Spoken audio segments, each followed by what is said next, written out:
I'm not teaching, I'm publicly learning.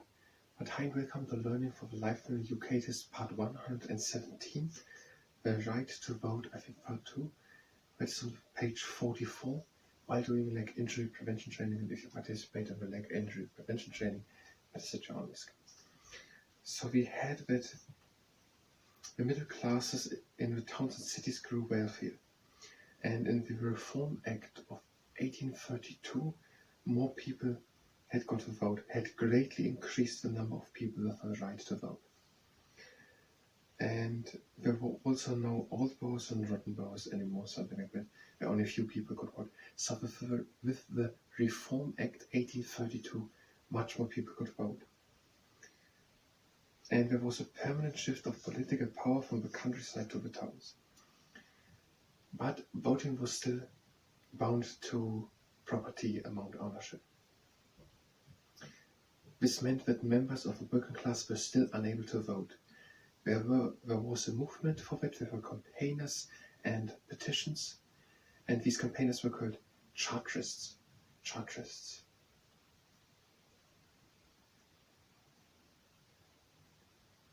And they wanted to get voting also for the working class, but it did not work out firstly. But then, at first they seemed to be unsuccessful, but in 1867 there was another Reform Act. This created many more urban seats in Parliament and reduced the amount of property that people needed to have before they could vote. So with the reform of 1832, many more people could vote, and the Act also abolished the old pocket and rotten borough system and made parliamentary seats to towns and cities. Now in 1876, with the second reform, we're having more urban seats, which I think means the same as more city and town seats. And it was the amount of property necessary to have a right to vote was also reduced.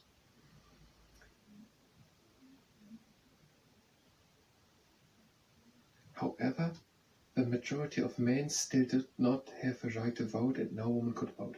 So it continued that all the women could not vote, and more than the half of men also could not vote. And they never mentioned that, but children were also excluded from voting, as it is still today. I don't know the dates, but up to around, let's say 20 years or something like that, I think 21 or something, was voting not permitted. So people under 21 also were not allowed to vote. And today in the UK also people under, maybe there are different voting rules for what vote, but 16 or 18 years are also not allowed to vote. However, the majority of men still did not have the right to vote, so most men could not vote, and also all women. Politicians realized that the increased number of voters meant that they needed to persuade people to vote for them if they were to be sure of being elected to Parliament. The political parties began to create organizations to reach out to ordinary voters. Universal suffrage, the right of every adult, male or female, to vote, followed in the next century. We're going to do that part again after we start the leg injury prevention training. We're doing just the trunk igniter at the beginning. We're breathing in and going down. And out. And in. And out. And in. And out. This is the last one. Cross the legs. And we're doing the first exercise. We're having a good standing leg, the other legs and the other flexed foot, and we're swinging it in front, side, front. The swinging leg has a flexed foot, and the toes are pointing more or less in front the whole time.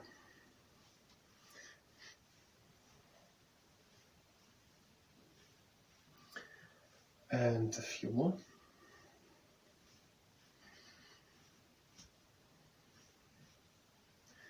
And now with the other foot, we're swinging the foot front to the side. Flexed foot. Toes are pointing more or less from the whole time.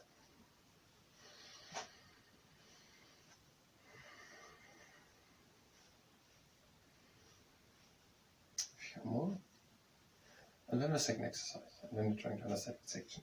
So good standing leg, the other leg in the air with the flexed foot, and we're bringing the foot in front and back, front and back, and we're doing this quite fast.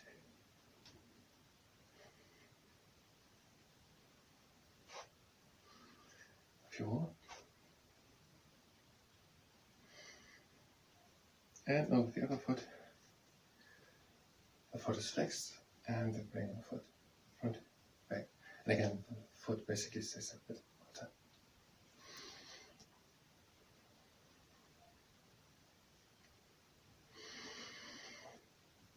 A few more. And now we're trying to understand that section. Politicians. So the people who are doing politics for work.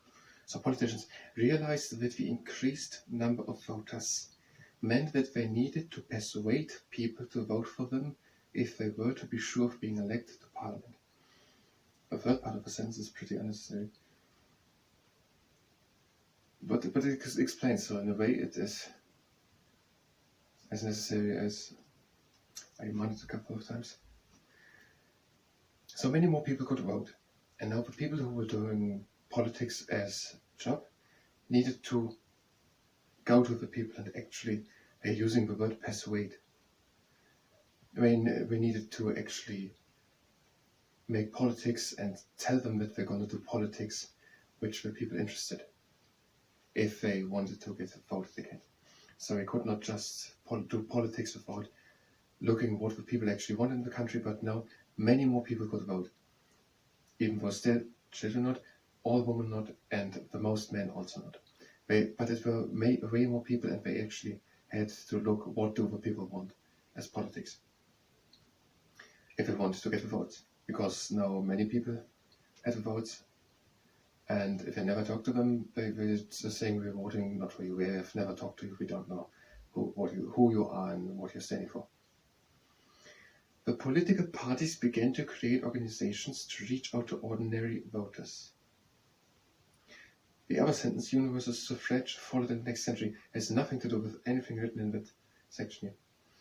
The political parties began to create organizations to reach out to ordinary voters. I don't know what is meant with it. This can't be the political parties, because the political parties began to create organizations to reach out to ordinary voters. Now, what are organizations? An organization could be something organized. And those question, is a festival an organization? Because I don't want to say they created organizations. I want to know what it is. Organizations is a word. I want to know what it is. Now, what is it? Is that, let's say, a festival, and we're all meeting and we're making a big party, and at the sideline we're talking about politics. That would be an organized festival, but that is not an organization by itself. So what is an organization? What organization can a political party open up, which is not a political party? How can an organization create an organization? A political party is an organization. How can a political party create an organization which is not a political party but political?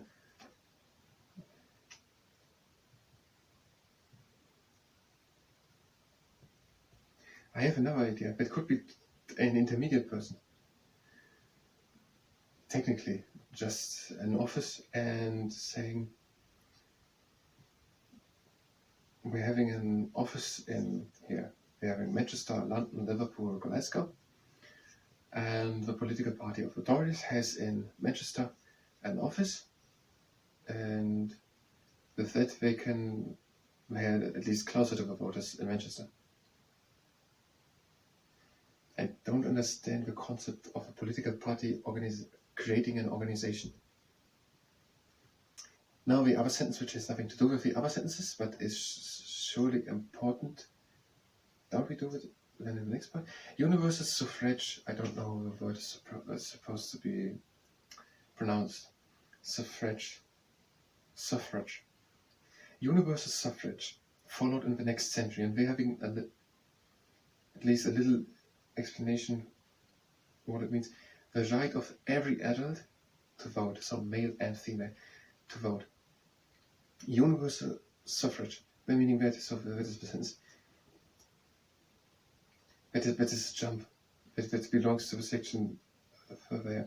However, the majority of men still did not have the right to vote and no women. Universal suffrage followed in the next century. So in the 1867, most men and all women could not vote. And now 100 years later, most men and most women could vote. There are still some exceptions. For example, kids cannot vote, children cannot vote. And I think it extends a little bit further. I'm not sure about all that, so I don't want to speculate, but there can be exceptions. I don't want to say 100%, because there are oftentimes exceptions furthermore, besides of children. It can be people who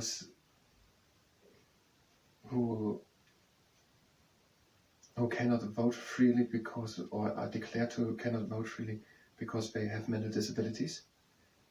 I think there are restrictions on people who are in prison that they can vote, and there can be restrictions on people who are soldiers.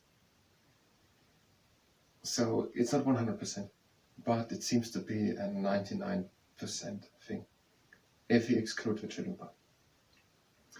So in the next century, when universal suffrage followed, the right for every adult male and female, man and woman to vote 100 years later, during the next century, it was more than a century, 1867, but okay, when all men and all women could vote 100 years later, around 100. It was more than 100 years, and it are not all men and women. And they're saying it here, adult, they are saying it with a little word, the right of every adult. So children, anyway not. And I think there are still at least these three restrictions: prison, soldier, and people who are declared to have mental disabilities and cannot vote. I'm not sure about the soldier part. Now we are going to do the leg injury prevention training. Yes, I don't know if we come through, but we will do nothing more, so if you like, you can just skip. We're bringing one leg up into the right ankle, and we're bringing it to the outside. And we're breathing in. And we're breathing out, we're bringing it back into the middle. And control down. And breathe in, bring the leg up, right angle of the leg, flex foot, even the hips out of the leg. And breathe out and bring it to the outside. Breathe in. And out, back into the middle. And control down. And last time. The leg up, right angle of the leg, flex foot, even the hips. Breathe in. Breathe out, the leg to the outside. Breathe in. And out, back into the middle. And control down. Now with the other foot. Breathe in. Breathe out to the outside. Breathe again in. And out, back into the middle. And control down. And breathe in again up. Right angle of the leg, flex foot, even and hips, start up the back. Out of the outside. And breathe in. And out, back in the middle.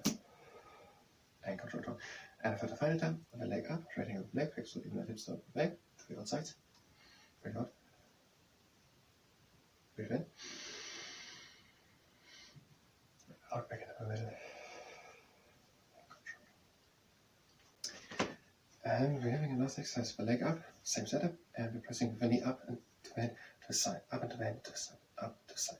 Right angle of the leg, flex foot, even line tips, top of the back, then you press up to the side, up to the side, up to the side.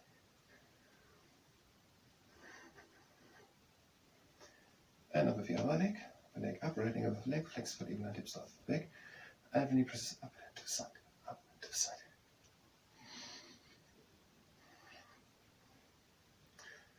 Right angle of the leg, flex foot, even line tips, top of the back, and he presses up to the side, to the side. And closing exercise, we're breathing in. And out. Okay. Out. Breathing in, closing the legs. And out. And I thank you very much. And until the next time, next part, and we will repeat it all, what we have. And we will go on, but it's not the end of the right to vote. So thank you very much, and until next time.